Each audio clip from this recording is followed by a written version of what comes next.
It was supposed to be just an ordinary birthday. A sunny Sunday, simple decorations, laughter in the backyard, and my son, Max, excited about his toys. My sister, Vanessa, arrived late as usual. She carried a large box, wrapped in gold paper and a red ribbon. "It's for Max," she said, handing it over with a smile that was too wide. He eagerly ran to open it, but as soon as he removed the lid, the world stopped. Max froze. Literally.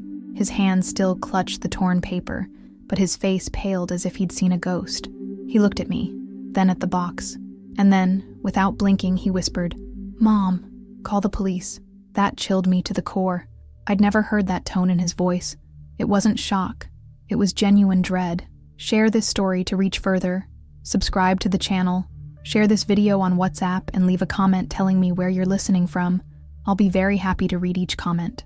I quickly bent down, took the box from him, and looked inside.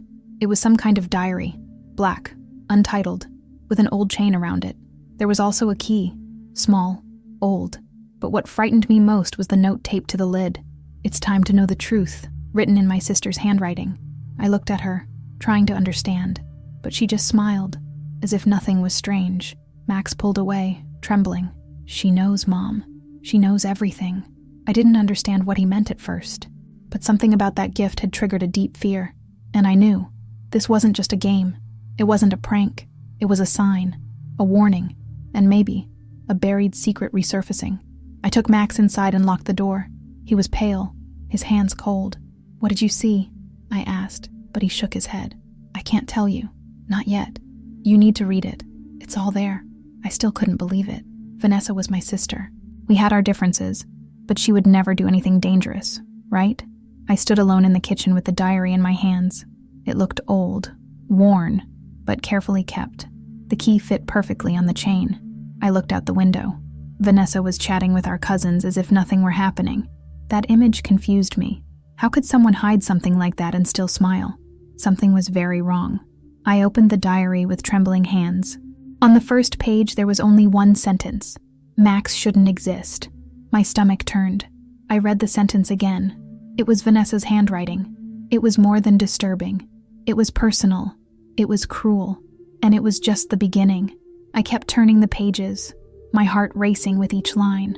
The next few pages were filled with stories, details of past moments, pasted photos, dates, places, things I didn't even remember, but they were there, written with hatred. Vanessa talked about me, about Max, about the past. She described situations that seemed banal, but the tone was heavy, sickening. And in some of the notes, there were plans, ideas, things that seemed to have been taken from a movie villain's diary. I slammed the diary shut. This couldn't be real, but it was. And in that moment, everything began to make sense. The strange looks, Vanessa's disappearances, the questions she asked about Max, the strange toys he'd received. Maybe I'd ignored it because I believed the blood bond prevented such things, but now I knew. We needed to get out of that house, and fast. That same night, after all the guests had left, I sat on the couch with the diary in my lap. Max was asleep in the room, but even in a light sleep, I could tell he was still scared. Looking at that notebook was like facing a monster I'd let grow. The truth is, for years, I ignored the signs. Vanessa always had something dark inside her, but I never wanted to see it. I remembered when we were kids. Vanessa was jealous of everything. Our toys, our friends, even our parents' affection. Once, when I got a new bike, she destroyed it with pliers while I was sleeping. She said it was an accident, and everyone believed her. Another time, a stray cat I adopted turned up dead on the porch. She just said, he was sick. And again, everyone let it go. As a teenager, things got worse. I excelled in my studies, and she always failed, always blamed others. And when I got to college and she didn't pass, she disappeared for a month. Then she came back smiling, as if nothing had happened. "You always have everything, and I just watch," she told me one day, dry-eyed. That should have been a wake-up call, but I chose to believe she just needed attention.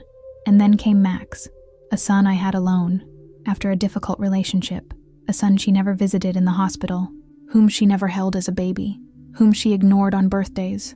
And yet, I insisted on including her. I believed that one day she would change. I believed that the presence of family could heal anything, but the diary showed otherwise. She never wanted to heal. On the last page I read that night, there was a handwritten plan, with recent dates. If she doesn't open her eyes, she'll lose everything, including him. And next to it, a child's drawing of a house on fire. Vanessa wasn't just bitter, she was dangerous. And now, I was too late to realize it. But there was still time, and I would do anything to protect my son. The next day I went to the police station. I took the diary, photocopied the pages, and showed everything to a detective who listened to me in silence. He asked a few questions, then said, "This is more serious than it seems." He asked me to keep everything confidential. Don't confront her. If she's really plotting something, any move could lead to more serious action. That sentence kept ringing in my head for the rest of the day. I returned home on high alert.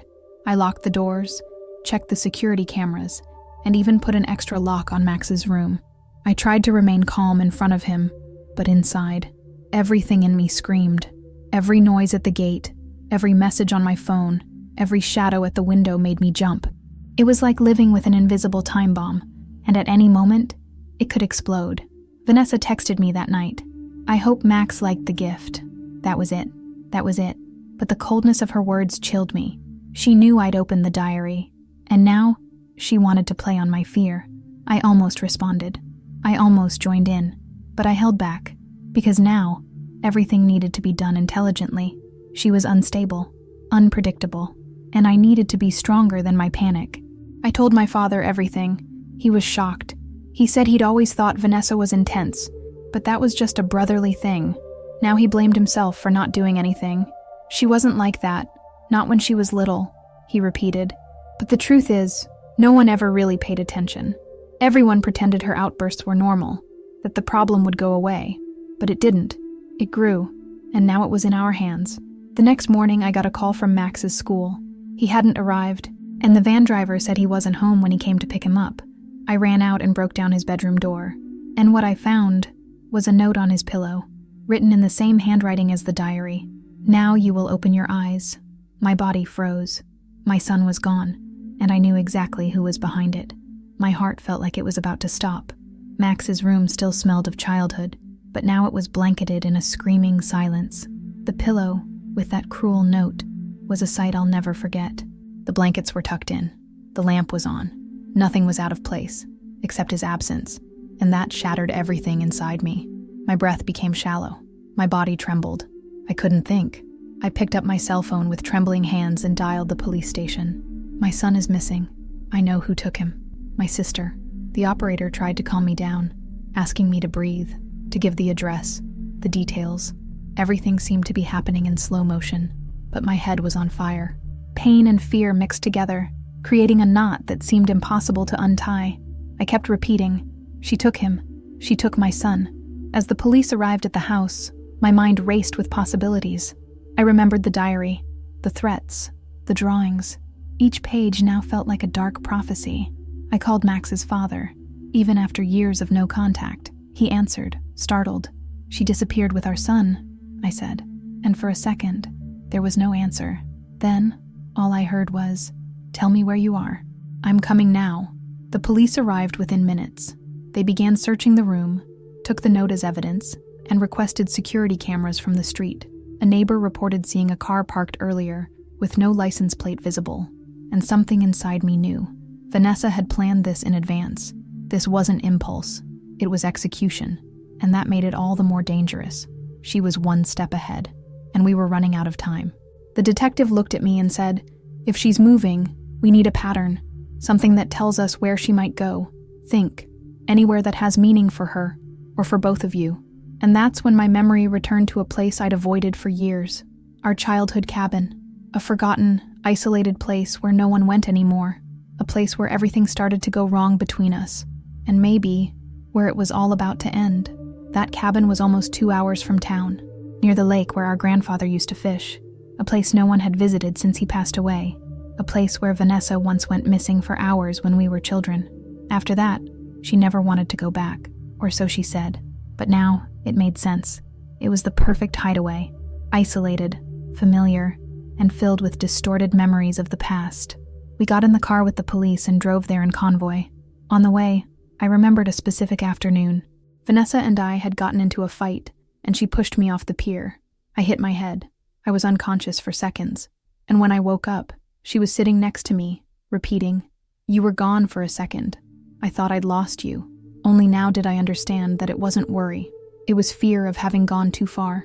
We neared the end of the road and walked the last 300 meters. The vegetation was tall. Branches creaked beneath our feet. And then there was the cabin, just as I remembered, but with something different. A makeshift curtain across the window, and a soft noise coming from inside. The detective grabbed my arm. "We'll go in first." But all I could think about was Max. I needed to see it for myself. They invaded the cabin in seconds, and there, in the corner of the old sofa, was my son, unharmed, but scared. His eyes were swollen, his breathing shallow.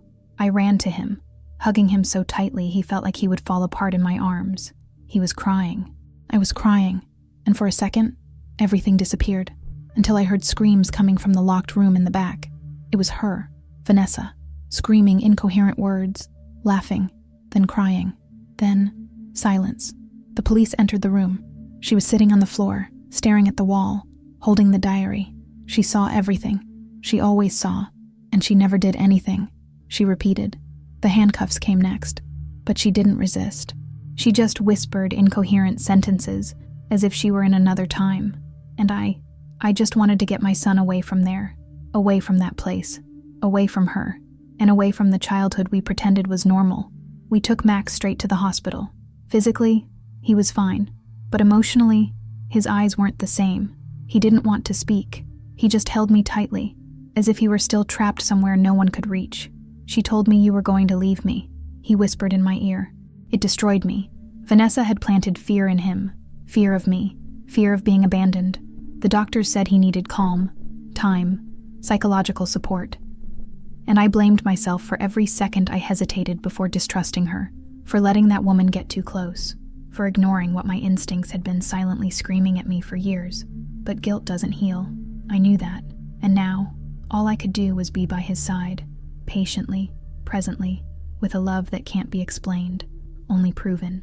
That night, after putting him to bed, I picked up the diary one last time. There were pages I hadn't yet read, and what I found knocked me off my feet. Vanessa wrote about her childhood, about how invisible he felt, about how, when Max was born, she felt completely erased. Now she has someone who loves her unconditionally. And me, I'm still the shadow.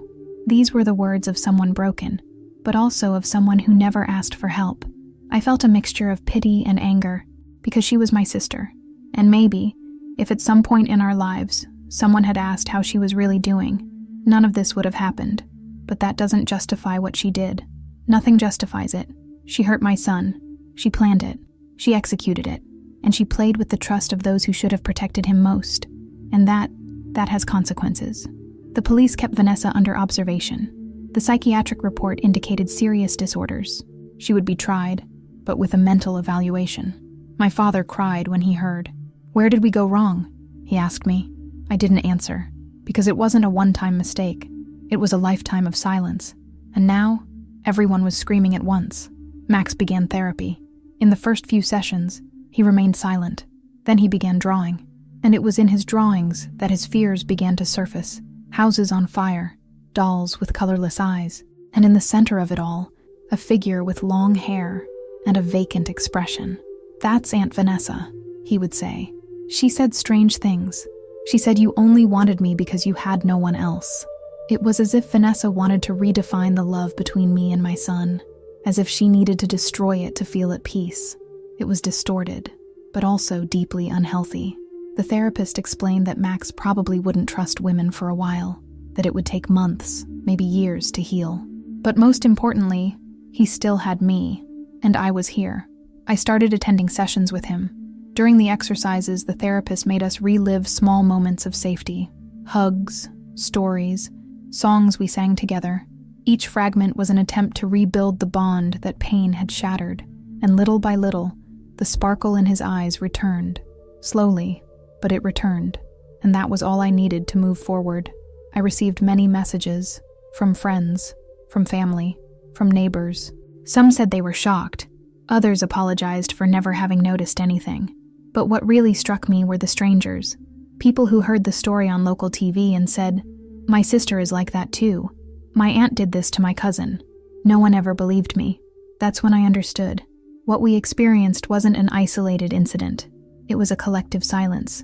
And then I decided I needed to do something. Not just for me and Max, but for everyone who's experienced family trauma disguised as normality. I created a project, a space for listening, for warning, for welcoming. Because sometimes, the greatest danger doesn't come from outside. It sits in your living room. It brings gifts and smiles. And if we don't learn to listen to the signs, it stays. Months later, I found something in the back of a drawer that made me stop. It was a letter, handwritten, the envelope unsealed. In the corner, Vanessa's handwriting.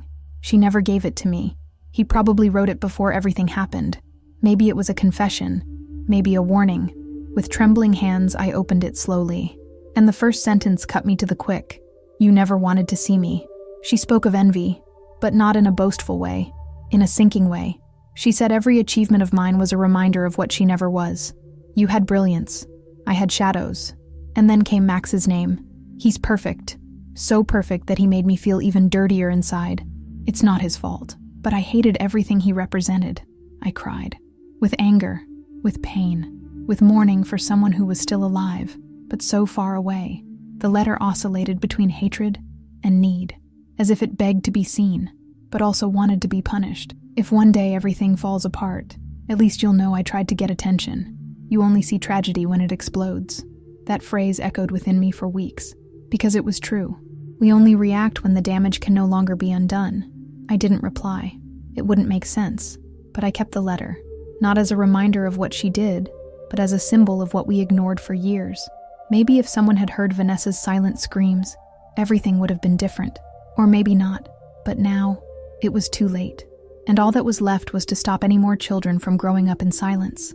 That same day, I sat with Max on my lap and told him a story, a made-up one, full of color, about a boy who faced a monster disguised as a flower. And in the end, he won, because he had an invisible shield called love. Max looked at me and said, "That boy is me, isn't it?" I smiled and said, "Yes, and always will be." Time passed, and with it came small but profound changes. Max returned to school, still shy, but with a more assertive gaze. He began drawing again, but now, the colors returned to the paper. Blues, greens, yellows. I didn't ask the meaning. I just observed. Because sometimes healing comes without a caption. It just happens, silently, in fragments. Our project grew. It gained support from therapists, teachers, even government agencies. I began giving lectures. I told the story, not as a tragedy, but as a warning.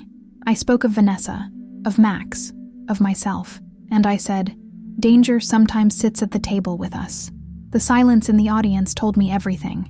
There were wounds there, in everyone, because perfect families don't exist. But families that hide from their pain, there are many. I was invited to visit a women's detention center to talk about psychological violence. There, amidst harsh stares and painful stories, I saw someone in the back of the room. It was her, Vanessa, thinner, quieter, but alive. The warden told me she'd asked to go. I didn't speak to her, but our eyes met for a second, and in that look, there was no anger, just a silent plea for forgiveness, and maybe for peace. I left that place in silence, and that night, as I put Max to bed, he said to me, "Today I dreamed I was flying." I asked, "Afraid?" And he answered, "No, there was you on the ground looking at me," and I understood. He was coming back. He was free, and so was I. Because fear no longer defines us. Love is now a shield. But it's also a path. The light has entered, not because the past has disappeared, but because we have decided to no longer live in its shadow. And that changes everything. After that day in the detention center, something in me changed. For the first time, I allowed myself to feel compassion for Vanessa, without confusing it with apology. It was a fine line, difficult to walk, but I realized that forgiving didn't mean forgetting. It meant freeing myself from the weight, the hatred, the emotional prison she tried to place me in, and that was something I wasn't willing to carry for the rest of my life. I talked to Max's therapist about this. She listened carefully and said, "You're choosing to break the cycle, and cycles aren't broken by shouting. They're broken by clarity." I've never forgotten that phrase, because that's what I chose to do, not to repeat the violence, not to carry the resentment, and most importantly, not to teach my son to live in fear, but rather with discernment. We started creating new routines. We planted a tree in the backyard together. Max chose a jabuticaba tree because it takes a while to bear fruit, but then it bears a lot, he said. And that touched me more than any adult's words. That's what it was about waiting, about caring, about believing that, after pain, life blossoms. And it does blossom, even if it takes time. One night he asked me, "Mommy, will Aunt Vanessa be locked up forever?" I took a deep breath before answering. "I don't know, but wherever she is, we'll be far away from that." He was silent for a moment. Then he said, "I want her to be at peace, even if we never see each other again." And in that moment, I knew. My son had more light in his heart than many adults I've ever known. Peace didn't come all at once, but it did come. In small doses, in nights of sleep without nightmares, in spontaneous smiles, in afternoons of play, and above all, in the certainty that we won. Not because we overcame it, but because we overcame the trauma it left behind. And that, for me, was the greatest victory we could have achieved. For Max's next birthday, he requested a simple party. He said he didn't want gifts. He wanted stories. He asked that each person bring a happy memory to share. That touched me, because even after everything, he still saw beauty in words. He still believed the world could be good. And in a way, that faith of his kept me going. The house was packed. Friends, cousins, neighbors, everyone who stood by us through the storm. And when it was my turn to tell a story, I chose one from the past. I spoke of a day when Max looked at me at 2 years old and said, "You are my world." And in that moment, I realized that a child's love heals things we don't even know need healing. I told this with a broken voice, and everyone applauded. After the party, as we washed the dishes together, Max said, "You're my favorite story, Mom." And that was etched into my chest like an invisible tattoo. Because that's what we are. Stories that write each other. And even if some parts are difficult, the ending can still be beautiful. And true. I got a call from Vanessa's lawyer that week. He said she wanted to see me, that she was undergoing psychiatric treatment and would only speak to me. I declined. Not because I'm angry, but because, for now, my role is different. It's to care for what's left. It's to protect what we've rebuilt. It's to make sure Max knows the world may be dark, but we can always shine a light. And deep down, I know that one day I'll find the strength to talk to her, maybe with questions, maybe with silence. But for now, I chose to move on. I chose to grow. I chose to live. And it all began with a gift that was meant to destroy, but ended up revealing the truth that saved our lives. It was a Saturday morning when I was invited to participate in a panel discussion on family trauma. It was a public school, small but full of teenagers who had already seen too much for such a young age. When I entered the room, I felt the weight of dozens of curious eyes, but I didn't bring slides or statistics. I just brought the truth and my voice, the voice of someone who survived and chose not to remain silent. I told the story gently, without sensationalism, just what was necessary. I said that sometimes evil doesn't come from outside. I said that danger can have our last name, but that doesn't mean you're weak. It means you need to learn to listen to yourself. If something inside you screams, listen. Don't wait for it to scream from the outside when it's too late. When I finished, there was silence, but it was a dense silence, loaded with identification. After the speech, a girl came up to me. She was about 16. She hugged me and said, "You told my story." And then I understood that it wasn't just about me or Max anymore. It was about everyone who grew up between affection and threat, who learned to love with fear, who carry the doubt of being right and distrusting those they should trust. And it was for these people that I needed to keep going. I created a campaign called Dangerous Gift, inspired by the title of the video that went viral when I first told the story. The idea was simple: to warn, educate, and support, to show that emotional abuse isn't just yelling and punching. Sometimes it's silence, manipulation, control disguised as affection. The campaign grew more than I imagined, and seeing it born from our pain gave me a kind of strength I never knew I had. When I told Max everything, he just said, "You're saving people, right?" And I said, "I'm trying." He smiled, a small smile, but full of light. And in that moment I knew, even if there were still difficult nights, even if the memories sometimes came back, we were winning. And now, not just for ourselves, but for many. Over time, I've come to understand that some parts of our story will never make complete sense, and that's okay. Pain doesn't need to be explained. It just needs to be felt and navigated. I still dream of Vanessa sometimes. Some nights, she smiles. Others, she cries. And every night I wake up with my heart heavy, but firm, because now I know who I am and what I am. She can never touch again. I returned to the cabin once, alone. It was autumn. Red leaves covered the ground, and the lake was calm. I stood there for a while, silent. Then I left a flower on the porch, not as a tribute, but as a final point. A flower for everything that hurt, for everything that was ripped from me, for everything I survived. And then I left, without looking back. Max is all grown up. Today he doesn't talk about Vanessa anymore, but he still sleeps with a light on. And I let him, because every survivor has their rituals, and turning on the light is his. It's not a sign of weakness. It's a sign that he remembers. And remembering is a way of not repeating it, of keeping the instinct alive, of telling the world, I was there, and I got out. Sometimes people ask me what I would say if I were face to face with Vanessa right now. I would say that I hope she's at peace, that she finds within herself what she couldn't steal from us, and that, even without living together, I hope she never hurts anyone again, because what she did ends here. With me. I am the end of the line, and the beginning of a new path. The truth is, she didn't win, no matter how hard she tried, no matter how much she infiltrated, because the gift she gave Max, that golden wrapping, was supposed to be the beginning of a tragedy, but it became the trigger for our liberation. And now, we are free, for the first time, truly. Today, that gift is still kept. The box, the diary, the key. Not because I want to remember the pain, but because I want to remember that it was there that everything began to change, that it was there that I finally saw what was right in front of me, and that my son was the one who warned me, with a whisper, with courage, with love. The trauma hasn't gone away, but it's become a shield. It's become a direction. Max is growing up with a watchful heart, and I, with a firmer soul. Vanessa tried to destroy our peace, but unintentionally, she gave us the chance to build a new one that no one can take away, not even her. If this story has reached you, take one thing with you. Listen to the silences, trust your instincts, and protect what matters most, even if danger comes from where you least expect it.